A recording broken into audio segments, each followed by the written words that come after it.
కడుపులో మంటగా ఉన్నప్పుడు మనలో చాలామంది ఏ జెలూసిల్నో తాగేసి సరిపెట్టుకుంటూ ఉంటారు. ఎసిడిటీని పెద్దగా పట్టించుకోరు.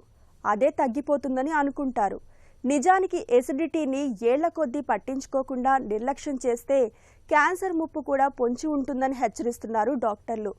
దీర్ఘకాలిక ఎసిడిటీ మూలంగా అన్నవాహిక ఎలా దెబ్బతింటుందో, క్యాన్సర్ ప్రమాదం ఎలా పెరుగుతుందో డాక్టర్ని అడిగి ఇప్పుడు తెలుసుకుందాం.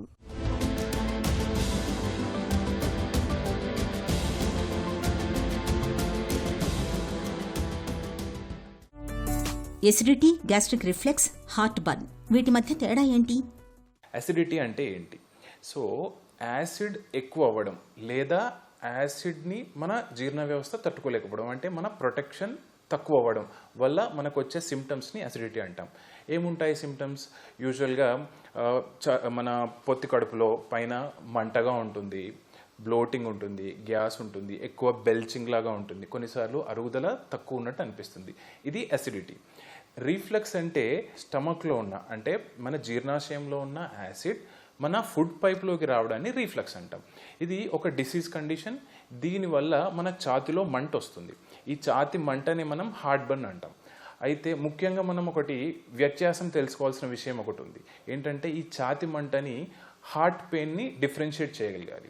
ఈ ఛాతి మంట ముఖ్యంగా నైట్ టైంలో వస్తుంది. బట్ హార్ట్కి సంబంధించిన పెయిన్ వచ్చినప్పుడు ఛాతిలో పట్టేసినట్టుగా ఉండడం, లెఫ్ట్ సైడ్కి నొప్పి వెళ్తున్నట్టుగా ఉండడం, ఇంకా చెమటలు రావడం, గాలి ఆడకపోవడం లాంటివి ఉంటాయి. ఇలాంటివి ఉన్నప్పుడు మనం హార్ట్కి సంబంధించిన ప్రాబ్లంలా అనుకోవాలి, దాన్ని అసిడిటీ లాగా చూడకూడదు.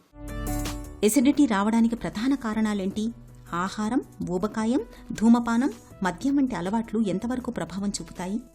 మనం తీసుకునే ఫుడ్ ముఖ్యంగా స్పైసెస్, మళ్ళీ హై సాల్టెడ్ డైట్, ఇంకా ఫ్రైడ్ ఐటమ్స్, ఆయిల్ ఐటమ్స్, ఇవన్నీ మన యాసిడ్ రూపొందించడాన్ని పెంపొందిస్తాయి. సో దీనివల్ల అసిడిటీ వస్తుంది.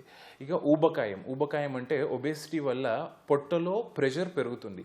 దీనివల్ల స్టమక్ మీద ప్రెషర్ ఏర్పడి ఈ స్టమక్ యాసిడ్ పైకి వచ్చి మన అన్నవాహికలో పుండ్లు ఏర్పడే పరిస్థితికి తీసుకురావచ్చు. దీన్ని రీఫ్లక్స్ అంటాం. సో ఊబకాయం వల్ల మనకి రీఫ్లక్స్ వస్తుంది, మన ఫుడ్ వల్ల అసిడిటీ పెరుగుతుంది. ఇంకా మన స్మోకింగ్, ఆల్కహాల్, ఈ రెండింటి వల్ల ఏమవుతుందంటే మన అన్నవాహిక మరియు జీర్ణాశయం మధ్యలో ఉన్న వాల్వ్ వీక్ అవ్వడం వల్ల రీఫ్లక్స్కి ఎక్కువ దోహదపడుతుంది. సో ఈ ధూమపానము, ఆల్కహాల్, ఇవి రెండు మన రీఫ్లక్స్ని పెంపొందిస్తాయి. ఎసిడిటీని నిర్లక్ష్యం చేస్తే ఆహార నాళంలో ఎలాంటి మార్పులు రావచ్చు? బ్యారెట్ ఈసోఫీగస్ అంటే ఏంటి? అప్పుడప్పుడు వచ్చే అసిడిటీ వల్ల ఎలాంటి ప్రమాదం ఉండదు. కానీ సంవత్సరాల తరబడి అసిడిటీ మనకు ఉన్నట్టయితే కొన్ని మార్పులు మన జీర్ణ వ్యవస్థలో వస్తాయి. అన్నాశయంలో ఈ అసిడిటీ వల్ల చిన్న చిన్న పుండ్లు ఏర్పడతాయి. ఈ పుండ్లు పగిలి పర్ఫొరేషన్స్కి దారితీయవచ్చు, లేదా ఈ పుండ్లు మానినప్పుడు ఒక స్కార్లా మారి మన ఫుడ్ని కిందికి పోనివ్వకుండా చేస్తాయి. సో దీన్ని ఏమంటామంటే గ్యాస్ట్రిక్ అవుట్లెట్ అబ్స్ట్రక్షన్ అంటాం. ఇది దానికి కారణం అవ్వచ్చు. ఇంకా కొన్నిసార్లు ఈ యాసిడ్ పైకి రీఫ్లక్స్ అయినప్పుడు మన ఈసోఫేగస్ అంటే అన్నవాహికలో చిన్న చిన్న పుండ్లు ఏర్పడము, వాటి నుంచి రక్తస్రావం కావడము, లేదా అవి పుండ్లు మారినప్పుడు ఒక స్ట్రిక్చర్లా మారడం కూడా ఉంటుంది. ఇంకా కొద్ది మందిలో ఈ రీఫ్లక్స్ వల్ల అన్నవాహికకు సంబంధించిన కణాలు రూపాంతరం చెంది బ్యారెట్ యూసోఫేగస్గా మారతాయి. ఈ బ్యారెట్ యూసోఫేగస్ అనేది ఒక ప్రీ క్యాన్సరస్ కండిషన్.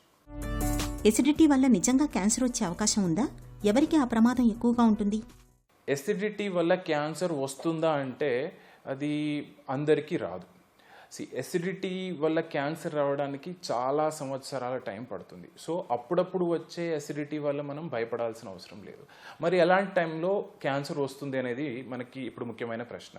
ఎసిడిటీ వల్ల బ్యారెట్ యూసోఫేగస్ అనేది వచ్చినప్పుడు ఈ బ్యారెట్ యూసోఫేగస్లో ఒక 5 to 10% లైఫ్ టైం రిస్క్ ఉంటుంది క్యాన్సర్ రావడానికి. అంటే అది చాలా చాలా తక్కువ. ఈ బ్యారెట్ యూసోఫేగస్ క్యాన్సర్ మారడానికి కూడా సంవత్సరాల పాటు తరబడి టైం అవసరం ఉంటుంది. సంవత్సరాల తరబడి మనకి అసిడిటీ ఉండి దానికి ప్రాపర్గా ట్రీట్మెంట్ తీసుకున్నప్పుడు క్యాన్సర్ వచ్చే ప్రమాదం ఉంటుంది. మింగడానికి ఇబ్బంది, బరువు తగ్గడం వంటి లక్షణాలు కనిపిస్తే వెంటనే ఏ పరీక్షలు చేయించుకోవాలి? ఎండోస్కోపీ ఎప్పుడు అవసరం? మింగడానికి ఇబ్బంది ఉన్నప్పుడు ముఖ్యంగా 2 కారణాలు ఉంటాయి. ఒకటి పెప్టిక్ స్ట్రిక్చర్స్ అంటాం. అంటే యాసిడ్ వల్ల మన అన్నవాహిక మూసుకుపోవడాన్ని పెప్టిక్ స్ట్రిక్చర్ అంటాం. ఇది అయి ఉండొచ్చు. లేదా లాంగ్ టర్మ్ యాసిడ్ రిఫ్లక్స్ వల్ల అక్కడ చిన్న కణుతులు అంటే క్యాన్సర్స్ వచ్చే ప్రమాదం ఉంది. సో ఈ రెండింటిని మనం డిఫరెన్షియేట్ చేయడానికి ఎండోస్కోపీ అనే ఒక టెస్ట్ చేసుకోవాలి. ఇదేముంటుందంటే ఒక కెమెరాని మనం అన్నవాహికలోకి పెట్టి చూస్తాం. దీంట్లో అక్కడ ట్యూమర్ ఉందా లేదా స్ట్రిక్చర్ ఉందా అర్థమవుతుంది. ఈ టెస్ట్ చేసిన సమయంలో ఫర్ ఎగ్జాంపుల్ స్ట్రిక్చర్ ఉన్నట్టయితే మనం జస్ట్ డైలేట్ చేయడం ద్వారా సరిపోతుంది. లేదు ట్యూమర్ ఉంటే బయాప్సిస్ తీసుకొని తర్వాత జరిగే మేనేజ్మెంట్కి దోహదపడుతుంది. ఎసిడిటీకి నెలల తరబడి యాంటాసిడ్ మాత్రలు వాడటం మంచిదేనా? అసిడిటీలో మనకి చాలా రకాల మందులు అవైలబుల్గా ఉన్నాయి. కొన్ని యాంటాసిడ్స్ ఉంటాయి, H2 బ్లాకర్స్ అంటే హిస్టమిన్ బ్లాకర్స్ ఉంటాయి, మనం సాధారణంగా కామన్గా వాడే ప్యాంటప్రోజోల్ అంటే PPIs అనేవి ఉంటాయి, ఇంకా అడ్వాన్స్డ్ మెడిసిన్స్ కూడా ఉన్నాయి. ఈ ఒక్కొక్క మెడిసిన్కి ఒక్కొక్క రకమైన సైడ్ ఎఫెక్ట్ ఉంటుంది. యాంటాసిడ్స్ వల్ల కొంతమందికి లూజ్ మోషన్స్ అవుతాయి, కొంతమందికి బాడీ లోపల లవణాల్లో మార్పు వస్తుంది, కొంతమందికి కాన్స్టిపేషన్ కూడా అవుతుంది. అదే మనం వాడే ప్యాంటప్రోజోల్ వల్ల యాసిడ్ లెవెల్స్ తగ్గడం వల్ల మన బాడీలో ఐరన్ మరియు కాల్షియం అబ్జార్ప్షన్స్ తగ్గుతాయి. సో దీనివల్ల ఐరన్ డెఫిషియన్సీ, కాల్షియం డెఫిషియన్సీ వచ్చే అవకాశం ఉంది. ఈ లాంగ్ టర్మ్ యాసిడ్ సప్రెసెంట్స్ అంటే యాంటాసిడ్స్ వాడడం వల్ల మన బాడీ లోపల చెడు బ్యాక్టీరియా పెరిగే అవకాశం ఉంది. దాన్ని ఏమంటామంటే స్మాల్ ఇంటెస్టైనల్ బ్యాక్టీరియల్ ఓవర్గ్రోత్. దీనివల్ల ఫ్లటులెన్స్ రావడము, పొట్ట ఉబ్బరంగా ఉండడము, పొట్టలో డిస్కంఫర్ట్, డిస్పెప్సియా కూడా ఉంటాయి. మందులతో తగ్గని ఎసిడిటీకి లాప్రోస్కోపిక్ లేదా రోబోటిక్ యాంటీ రిఫ్లెక్స్ సర్జరీ ఎప్పుడు అవసరమవుతుంది?